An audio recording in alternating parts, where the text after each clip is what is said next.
here. We've completed our 3-car test. We had the Jaguar XFR-S, the Audi RS7, and the Mercedes E63 AMG. So we're just going to thrash out between us what we thought were our favourite cars and really why we think the Jaguar probably won.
Briefly, what was your favorite? Briefly, I'd say the XFR-S. Why would you say that? Just as a styling exercise, Ian Callum's just really turned that brand around, and he's really kind of pushing the new level of subtle aggressiveness, and he's doing it quite well.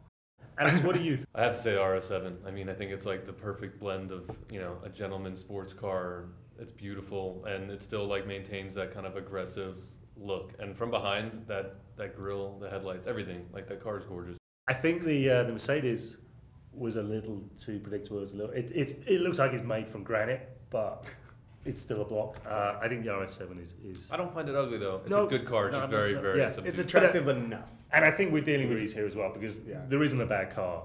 There isn't. Of the three. No. Yeah, we're talking about what is our. We're splitting hairs. Yeah. Okay. Okay, so let's go to the interiors. Maybe we'll have more agreement there. So Ezekiel, let's start with you again. The interior. RS7. RS7. I would choose the RS7. They've been experimenting a lot with traditional materials, and it's working for me. RS7. I mean, in general, Audi. You just can't touch their interiors, hands down. The Mercedes was good, but that button rash is a little confusing, especially when the steering wheel. Yeah, it felt good. I like the Jag, but definitely the contrast with the other two, you can tell the bigger the bigger budgets those companies have. So okay, that's easy. Let's all put our card in. All right, for the RS7. Done. Let's go to engines. Alex, we'll start with you. I know you have a good opinion of that. I think the Mercedes. I mean, they were all really good engines, really high on torque, but the Mercedes motor, it's unbelievable. I mean, that thing just has so much low end torque, and it pulls like a monster to red line.